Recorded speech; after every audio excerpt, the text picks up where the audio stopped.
Só posso olhar com admiração e admiração para as profundezas e alturas de nossa natureza psíquica.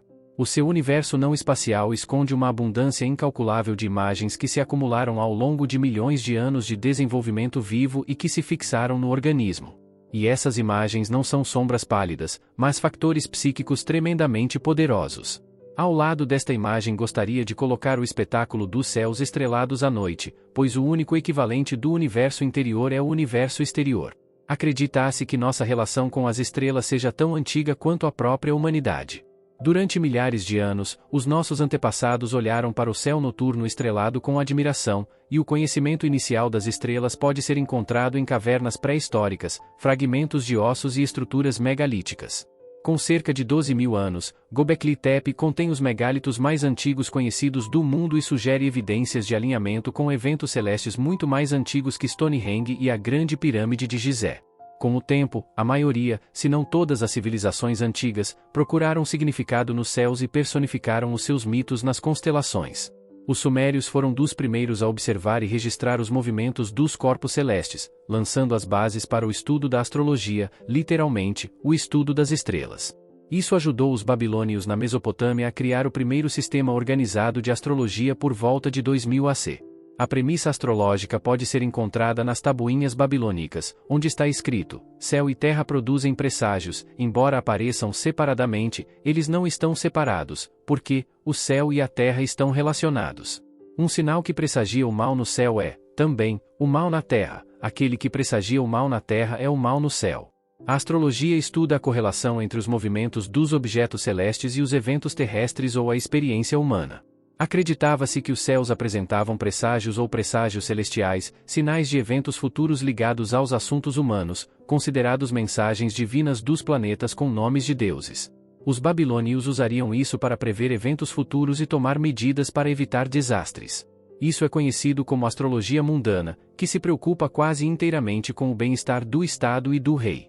Paralelamente aos babilônios, os egípcios desenvolveram sua própria astrologia, baseada nos decanatos, que são 36 grupos de estrelas, fixas, ou pequenas constelações divididas em 10 graus cada, utilizadas como método de cronometragem, para realizar ritos religiosos no momento apropriado. Tempo, entre outras coisas. Cada um dos decanatos estaria associado a uma divindade. Após a conquista alexandrina no século IV AC, a astrologia helenística foi misturada com a astrologia egípcia e a astrologia babilônica, criando a astrologia natal. A ênfase passou da previsão de eventos mundanos para o foco nas posições dos corpos celestes no momento do nascimento de uma pessoa, a fim de fornecer insights sobre sua personalidade e trajetória de vida. Outro ramo que surgiu mais tarde foi a astrologia eleitoral, que envolve a escolha dos momentos mais auspiciosos ou favoráveis para iniciar ou realizar atividades ou eventos específicos. Os antigos astrônomos observaram como algumas estrelas permaneciam fixas e outras vagavam. Embora agora saibamos que as estrelas não são fixas, mas movem-se muito lentamente, de modo que o seu movimento parece imperceptível ao olho humano. As luzes errantes passaram a ser conhecidas como planetas, palavra que deriva do verbo grego planastai, que significa vagar. Os antigos imaginavam os planetas como deuses vagando entre as constelações ao longo da rota zodiacal. Consequentemente, os planetas receberam nomes de deuses. Hoje, nossos planetas têm nomes de deuses romanos. No período clássico dos greco-romanos, as constelações pelas quais os planetas passavam estavam sendo mapeadas como a estrada celestial conhecida como zodíaco. Caracterizando os primeiros signos zodiacais estavam imagens instintivas incorporadas como animais. As figuras do zodíaco não são apenas desenhos aleatórios, mas imagens do inconsciente coletivo projetadas nos céus. A palavra zodíaco deriva do grego zodiacos kuklos, círculo de pequenos animais, o que reflete a proeminência dos animais e dos híbridos mitológicos entre os 12 signos. O zodíaco chinês tem 12 animais, um dos quais é atribuído a cada ano em um ciclo repetido de 12 anos. Arquetipicamente, os animais mágicos são frequentemente os símbolos do self, a personalidade total. São uma força inconsciente puramente instintiva, maior e mais poderosa que o ego, mas inteiramente inconsciente. Este círculo de animais ou roda da vida incorpora a sabedoria completa da natureza e ainda assim não possui a luz da consciência humana. Incorporada no zodíaco está a sabedoria arcaica conhecida como sede da alma ou templo do espírito. Agora examinaremos alguns dos princípios básicos da astrologia. Para o astrólogo, o mapa natal não é apenas um retrato dos céus no momento do nascimento, mas também um instantâneo do plano da nossa alma e, portanto, a ferramenta mais valiosa que se pode ter. Este projeto da alma contém pistas para ajudar a compreender a personalidade de alguém, incluindo seus pontos fortes e fracos. Revela algo maior do que nós, pois as nossas vidas estão ligadas ao cosmos, dando-nos um sentido mais profundo do significado da vida. O astrônomo alemão Johannes Kepler escreveu: a alma do bebê recém-nascido é marcada para toda a vida pelo padrão das estrelas no momento em que vem ao mundo, lembra-se dele inconscientemente e permanece sensível ao retorno de configurações de tipo semelhante. Os 7 planetas clássicos ou 7 luminares são o Sol, a Lua, Mercúrio, Vênus, Marte, Júpiter e Saturno. Os 7 dias da semana recebem o nome desses luminares. Urano, Netuno e Plutão não foram incluídos, pois são invisíveis a olho nu e, portanto, desconhecidos dos antigos povos helênicos. Aspectos são certos ângulos ou graus de separação entre planetas que nos dão uma compreensão de sua relação entre si no mapa astral. Quando 2 ou mais planetas se alinham no céu em determinados ângulos, disse que suas energias se combinam. Estes são estudados cuidadosamente pelos astrólogos, pois é onde está a ação principal. Dependendo da combinação dos planetas, os aspectos podem ter um efeito positivo ou negativo sobre nós. Os antigos tinham um sentido mágico simbólico para o mundo físico, e para a imaginação humana os céus pareciam estar gravados com figuras como Áries, o Carneiro, Gêmeos, os Gêmeos, Sagitário, o Arqueiro, etc. Total de 12 signos na roda do zodíaco, cada um dos quais dura um mês e ocupa 30 graus de longitude celestial. Por outro lado, existe a roda das 12 casas, que se baseia na rotação de 24 horas da Terra em torno do seu próprio eixo. Cada casa representa uma esfera única de existência ou experiência humana, onde operam as energias dos signos do zodíaco e dos planetas. As 3 primeiras casas são o eu, as posses e a comunicação, respectivamente. 2 pessoas podem ter o mesmo signo do zodíaco, mas estar em casas diferentes. Isso ocorre porque o signo solar difere do ascendente. Existem 3 signos principais na astrologia: signo solar, signo lunar e signo ascendente ou ascendente. Quando se fala sobre o signo do zodíaco, geralmente se refere ao signo solar, ou seja, em qual signo do zodíaco o Sol estava posicionado quando nasceram. Isso representa a identidade central ou tipo de personalidade. O Sol passa cerca de 30 dias em cada signo do zodíaco. O signo lunar, por outro lado, passa 2 dias e meio em cada signo e rege o eu interior ou a personalidade inconsciente. Na alquimia, ao buscar a frieza da lua, prata, encontra-se o calor do sol, ouro. É a união dos estágios albedo e rubedo, o casamento sagrado do rei e da rainha, que leva à criação da pedra filosofal, um símbolo alquímico do eu. Por outro lado, temos o ascendente, que aparece na hora do seu nascimento e local, fuso horário, e muda a cada 2 horas em média. Aponta para sua primeira casa no mapa natal. O ascendente representa a sua persona, como você se apresenta ao mundo. O místico e astrólogo cristão Max Endel nos dá o exemplo de 2 crianças que nasceram no mesmo lugar e ao mesmo tempo, tendo marcadas semelhanças em suas vidas. Ele escreve: um certo Sr. Samuel Hemmings nasceu na mesma paróquia em Londres, na mesma hora e quase no mesmo minuto que o rei George III, em 4 de junho de 1738. Ele abriu o negócio como ferrageiro no mesmo dia em que o rei foi coroado. Ele se casou no mesmo dia que Sua Majestade, morreu no mesmo dia, e também outros acontecimentos nas 2 vidas se assemelharam. A diferença de posição impedia que ambos fossem reis, mas no mesmo dia em que um se tornou monarca de um reino, o outro também se tornou um homem de negócios independente. O conhecido ditado hermético, como acima, é abaixo, é a chave para a astrologia. É a ideia de que o homem, o microcosmo, é influenciado pelo universo, o macrocosmo. Isto é, verdades sobre a natureza do cosmos podem ser inferidas a partir de verdades sobre a natureza humana e vice-versa. A noção de ver narrativas míticas através de padrões nos céus é uma das primeiras tentativas de ligar o mundo exterior ao mundo interior. O mito da astrologia foi e ainda é outra forma de compreender o mundo que nos rodeia.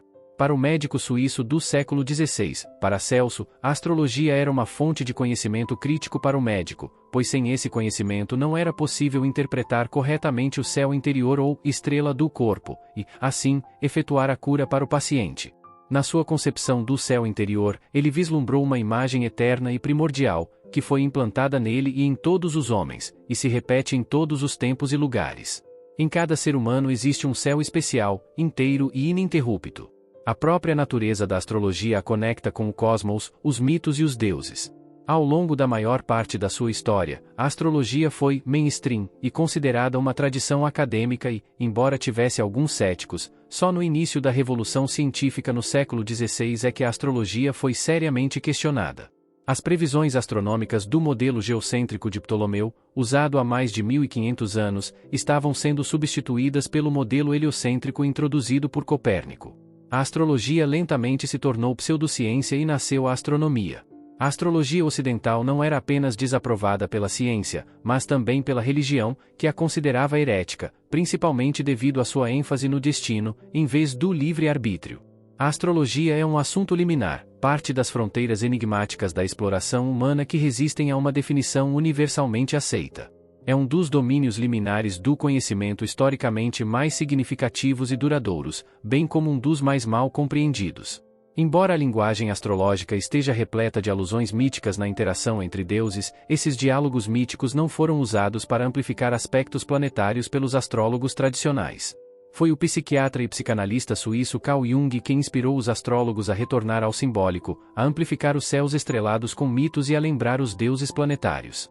Ao mapear a paisagem da psique, Jung reconheceu alguns arquétipos importantes, como o velho sábio, a grande mãe, a sombra, o herói, o louco, etc., que os antigos astrólogos podiam reconhecer em seu panteão planetário e nos signos do zodíaco. Por exemplo, Saturno sendo a figura da sombra, mas também do velho sábio. Tanto as imagens astrológicas quanto as junguianas são representantes de forças arquetípicas que moldam e governam a experiência humana, quer seja expresso nos céus ou no inconsciente. Jung escreve: a viagem pelas casas planetárias significa a superação de um obstáculo psíquico ou de um complexo autônomo, adequadamente representado por um deus ou demônio planetário. Jung estava interessado principalmente em como a astrologia poderia ajudar a explorar a psique. A roda do zodíaco simboliza uma jornada imaginativa que é uma representação inicial do processo de individuação, o caminho para a totalidade. Os egípcios acreditavam que ao pôr do sol, o deus Sol Ra viajaria para o submundo e, ao nascer do sol, emergiria novamente depois de se defender dos monstros do submundo. Este tema nascimento, morte e renascimento pode ser comparado à jornada do herói da qual todos participamos, conforme visto nos mitos de heróis com atributos solares. O caminho do indivíduo é simbolizado pela trajetória do Sol através dos 12 signos do zodíaco. A individuação não é um processo linear, mas sim um processo de circunvolução do eu, ou seja, de girar até chegar ao centro, representado pela mandala, símbolo do eu. Da mesma forma, ao nos envolvermos com os arquétipos, participamos do tempo primordial. O historiador romeno da religião Mircea Eliade chama isso de eterno retorno. Mitos, rituais e tradições reconectam-nos com o sagrado, permitindo-nos sair temporariamente do profano para o reino divino que nos transporta de volta ao mundo das origens. Assim como a teoria dos tipos psicológicos de Jung, a astrologia também pode fornecer uma imagem mais ou menos total do caráter do indivíduo. Desde os tempos mais remotos, os astrólogos observam uma correspondência entre os vários planetas, signos zodiacais, casas e aspectos, todos com significados que servem de base para um estudo de caráter ou para uma interpretação de uma determinada situação. Os mitos são símbolos de padrões arquetípicos subjacentes à experiência humana. O reconhecimento de Jung da realidade do inconsciente e seu trabalho com imagens primordiais ou arquétipos foram um grande benefício para a astrologia, que se ramificou em um novo campo, conhecido como astrologia psicológica ou astropsicologia. O termo arquetípico parece mais adequado do que psicológico para encapsular esta abordagem simbólica da astrologia. Jung escreve: obviamente a astrologia tem muito a oferecer à psicologia, mas o que esta última pode oferecer à sua irmã mais velha é menos evidente.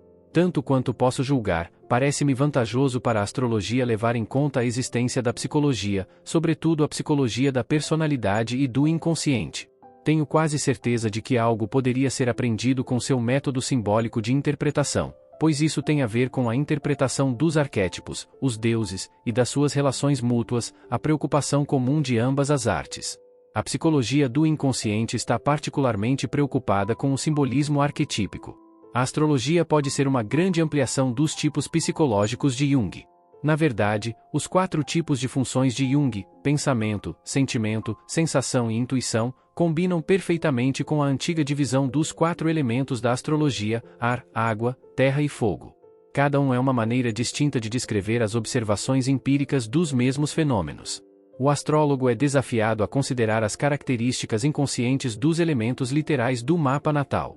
Alguns astrólogos às vezes são pensadores muito literais e não simbólicos. Com o literalismo, o simbólico, literalmente, jogar coisas juntas, torna-se diabólico, jogar coisas separadas, de modo que perde o seu significado mais profundo. Também é importante que os astrólogos diferenciem entre a tendência herdada, que é coletiva, e a manifestação pessoal do arquétipo. Por exemplo, Marte simboliza a coragem para agir, a capacidade de agressão ou a necessidade de assumir riscos, mas não indica como isso será personalizado. O mapa natal expressa os arquétipos, mas o modo como eles se desenrolarão depende da experiência pessoal do indivíduo, que está relacionada a complexos, grupos de ideias ou imagens com carga emocional que estão no inconsciente pessoal. Para Jung, a astrologia representa a soma de todo o conhecimento psicológico da antiguidade. Assim, é um recurso inestimável para o psicólogo, pois não é mera superstição, mas contém fatos psicológicos de considerável importância. Ele escreve: a abóbada estrelada do céu é na verdade o livro aberto da projeção cósmica. Nesta visão, a astrologia e a alquimia, os dois funcionários clássicos da psicologia do inconsciente coletivo, dão as mãos. A astrologia, assim como a alquimia, foi crucial para Jung como um mapeamento simbólico dos processos psíquicos e forneceu-lhe uma ferramenta que ele utilizou ativamente em sua prática psicoterapêutica ao longo de sua vida. Em vez de dizer que o homem era guiado por motivos psicológicos, os antigos diziam que ele era guiado pelas estrelas. As pessoas presumiam que não era a motivação psicológica, mas o movimento das estrelas que causava as reações pessoais. O critério astrológico era simples e objetivo. Era dado pelas constelações no nascimento. Uma interpretação posterior foi que no coração de cada um residem as estrelas do seu destino. Assim, o homem passou a olhar para dentro de si e não para os céus. Para Jung, esta é a interpretação psicológica correta, pois a astrologia é psicologia projetada. A pergunta que todo astrólogo faz é: quais são as forças operativas que determinam o meu destino, apesar da minha intenção consciente? E todo psicanalista quer saber: quais são os impulsos inconscientes por trás da neurose? Jung observou que, embora a astrologia fosse desconsiderada como pseudociência, ela permaneceu muito viva e alcançou uma popularidade nunca antes vista. Então, ele se propôs a compreender a antiga arte e técnica da astrologia. Em seus primeiros anos como psiquiatra praticante, Jung escreveu a Freud: minhas noites são ocupadas principalmente com astrologia. Faço cálculos horoscópicos para encontrar uma pista do âmago da verdade psicológica. Aconteceram algumas coisas notáveis que certamente parecerão incríveis para você. Ouso dizer que um dia descobriremos na astrologia uma grande quantidade de conhecimento que foi intuitivamente projetado nos céus. Por exemplo, parece que os signos do zodíaco são imagens de personagens, ou seja, símbolos da libido que retratam as qualidades típicas da libido num determinado momento. No exato momento do nascimento, cada pessoa recebe as qualidades típicas da libido ou energia que lhe são características. Contudo, isto não tem a ver com a posição das estrelas, mas sim, como veremos, com o efeito qualitativo do tempo. Os astrólogos acreditam que uma era astrológica afeta a humanidade, influenciando a ascensão e queda de civilizações ou tendências culturais. Na astrologia ocidental, a conclusão de um ciclo completo do Sol através do zodíaco, chamado de Grande Ano, leva aproximadamente 26.000 anos. Uma idade astrológica é um duodécimo do Grande Ano, correspondendo a um signo zodiacal, durando, portanto, aproximadamente 2.200 anos. Jung menciona frequentemente a precessão dos equinócios, descoberta pelo astrônomo grego Hiparco no século II AC. Ao observar a posição das estrelas e compará-las com as suas posições um século antes, na mesma época do ano, Hiparco descobriu que as estrelas se moviam pelo menos 1 grau a cada 72 anos, fazendo com que o polo norte da Terra apontasse lentamente para estrelas diferentes. Durante vastos períodos de tempo, a oscilação cíclica da Terra ao longo do tempo fez com que as posições destas constelações mudassem. Isso não foi levado em consideração nos cálculos horoscópicos, que se baseavam no equinócio da primavera fixado em 0 graus de Áries. Assim, na chamada astrologia tropical usada no Ocidente, uma pessoa que nasceu no que é tradicionalmente conhecido como constelação de Áries pode ser considerada como tendo tal signo solar, mesmo que o Sol não esteja realmente na frente de aquela constelação devido à precessão. Os céus há muito se afastaram dos nossos cálculos fixos. Portanto, os signos do zodíaco não estão mais alinhados com as constelações que lhes deram originalmente o nome, portanto não há conexão causal entre nós e as estrelas. Este, contudo, não é o caso da astrologia sideral, que é mais popular no Oriente, particularmente na astrologia hindu, e se baseia na posição real das constelações no céu observável, explicando assim a precessão. Na astrologia védica falam das 4 yugas, eras mundiais. Satya Yuga é a era da verdade e da virtude, a idade de ouro, onde os homens viviam como deuses. Treta Yuga é a idade da prata, Dvapara Yuga é a idade do bronze e, finalmente, Kali Yuga é a idade das trevas, a idade do ferro. Se a humanidade sobreviver a este período difícil, surgirá uma nova e longa era de ouro. À medida que o ciclo avança através das 4 yugas, cada idade diminui em 1/4. Acredita-se que o ciclo completo dure 4.320.000 de anos. Para Jung, o facto de a astrologia ocidental produzir resultados válidos, embora não tenha em conta a precessão, prova que não são as posições aparentes das estrelas que funcionam, mas sim os tempos que são medidos ou determinados pelas posições estelares. O tempo, ou o momento entendido como uma forma peculiar de energia, coincide com a nossa condição psicológica. Isto leva a uma hipótese peculiar, de que a nossa personalidade não tem a ver com a posição dos astros, mas sim com o efeito qualitativo do tempo. Jung escreve: se alguém nasce no mesmo dia e possivelmente na mesma hora, é como uma uva da vinha amadurecendo ao mesmo tempo. Todas as uvas do mesmo local produzem aproximadamente o mesmo vinho. Esta é a verdade afirmada pela astrologia e pela experiência desde tempos imemoriais. Jung descobriu uma coisa intrigante, que existe uma coincidência realmente curiosa entre fatos astrológicos e psicológicos, de modo que se pode isolar o tempo das características de um indivíduo, e também, pode-se deduzir características de um determinado tempo. Nascemos num determinado momento, num determinado local, e tal como os anos de colheita do vinho, temos as qualidades do ano e da estação em que nascemos. A astrologia é um retrato simbólico das repetições cíclicas do tempo, e as estrelas são usadas simplesmente para servir como indicadores do tempo. A psicologia tem pouco a ver com as estrelas como um relógio, que é apenas um instrumento usado para medir um determinado momento. Tudo o que nasce ou é feito neste momento específico tem a qualidade deste momento. Portanto, o tempo revela-se um fluxo de energia repleto de qualidades e não um conceito abstrato. Os antigos gregos distinguiam entre 2 tipos de tempo: o tempo qualitativo, kairos, e o tempo quantitativo, cronos. O tempo cronológico é a sucessão linear de eventos, e os períodos históricos são vistos como sem qualquer valor inerente. No entanto, o tempo também é qualitativo e significativo.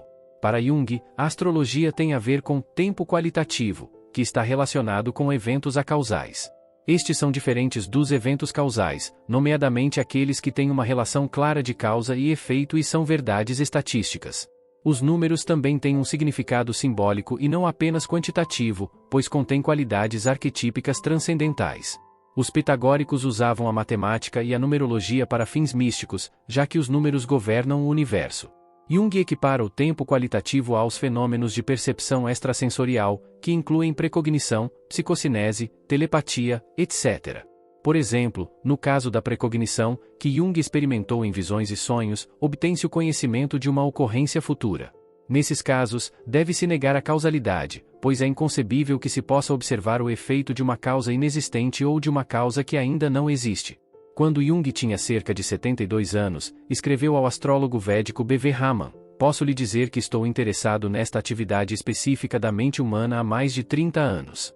Como sou psicólogo, estou interessado principalmente na luz específica que o horóscopo lança sobre certas complicações do caráter.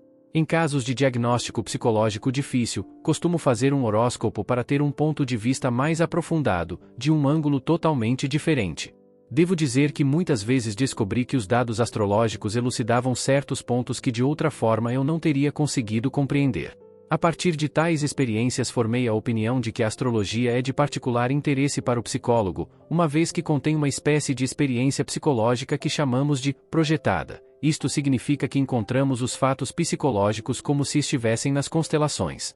Isto originalmente deu origem à ideia de que esses fatores derivam das estrelas, embora estejam apenas em uma relação de sincronicidade com elas. Admito que este é um fato muito curioso que lança uma luz peculiar sobre a estrutura da mente humana. O tempo qualitativo é uma noção que Jung eventualmente substituiu por sincronicidade, um termo que se refere a uma correspondência significativa entre o mundo interior e o mundo exterior, que não pode ser causalmente ligada. Isto ocorre quando um evento percebido internamente, sonho, visão, pensamento, etc., é visto como tendo uma correspondência na realidade externa, de modo que a imagem interna se tornou realidade.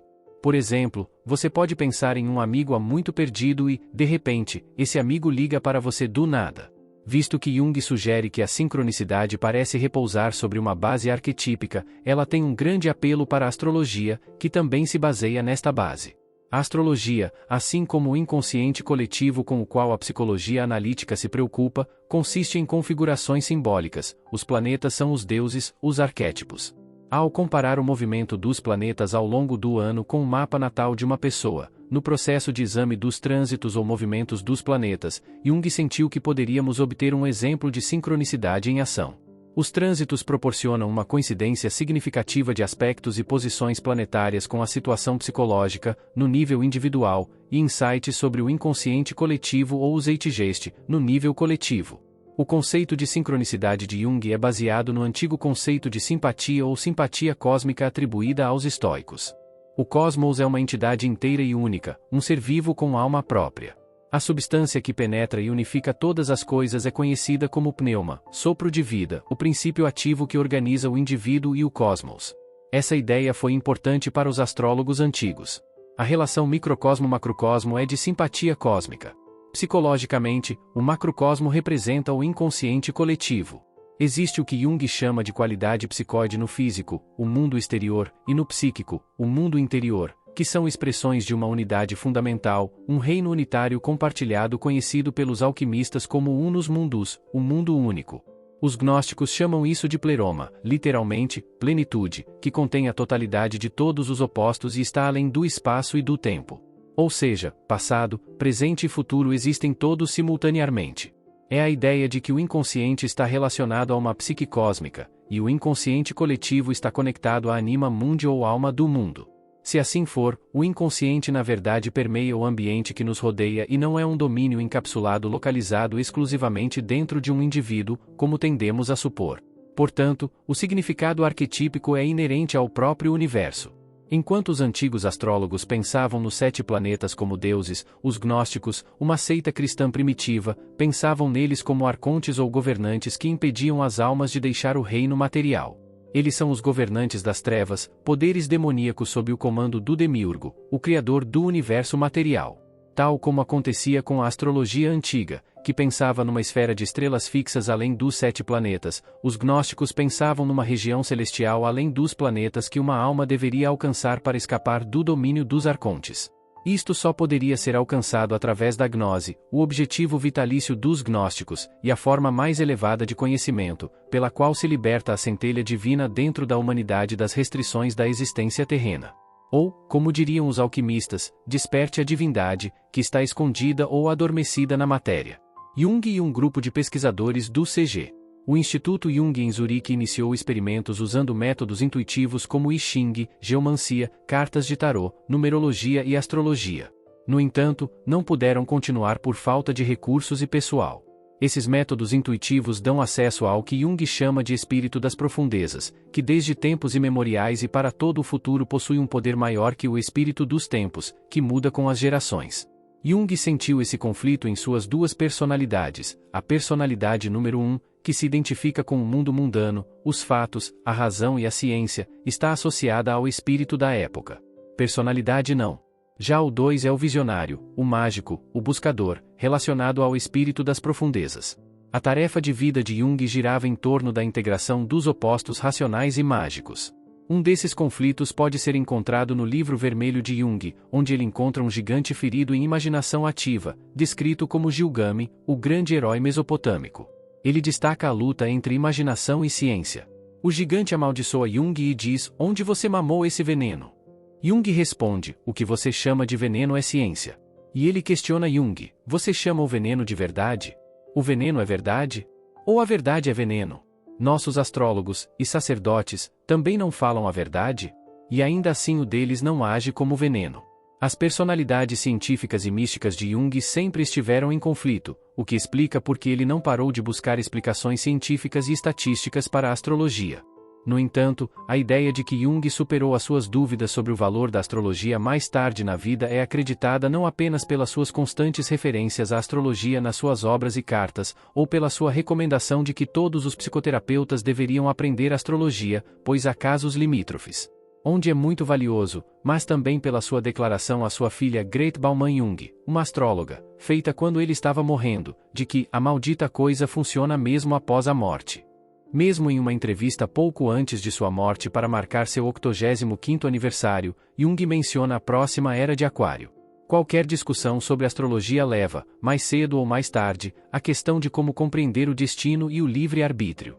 Existem dois tipos de astrólogos, aquele que é fatalista e acredita ter pouco ou nenhum livre-arbítrio, e aquele que acredita que o homem colhe o que planta. Seu lema é: homem, conheça a si mesmo. O pai da astrologia moderna, Alan Lee, afirmou: caráter é destino.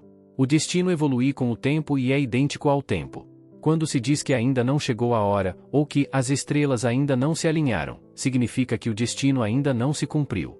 Ao assumir a responsabilidade pelo nosso caráter, participamos do nosso destino. Os astrólogos e místicos estavam preocupados em libertar o homem de Eimarmene, a deusa grega do destino, isto é, libertá-lo da qualidade compulsiva dos fundamentos de seu próprio caráter. A astrologia pode ser impopular, pois convida à participação do eu mais íntimo, ou popular, pois se torna a fonte da culpa final: a culpa é minha das estrelas. Tanto a astrologia quanto a psicologia analítica nos confrontam com o fato desagradável e aterrorizante de que não somos os donos de nossa própria casa e de que existem elementos em nossa psique além do nosso controle. Pode-se nadar ao longo do rio da vida ou contra ele. Assim como o relógio continua funcionando, quer prestemos atenção nele ou não, o relógio cósmico também nos influencia, independentemente do que acreditamos. A astrologia é neutra em termos de moralidade, simplesmente descreve uma propriedade da natureza. Os astrólogos, entretanto, frequentemente importam valores éticos de várias filosofias e religiões para adicioná-los à astrologia. Alan Lee escreve: toda a minha crença na ciência das estrelas representa ou cai com o karma e a reencarnação. Sem esses ensinamentos antigos, a astrologia natal não tem valor permanente.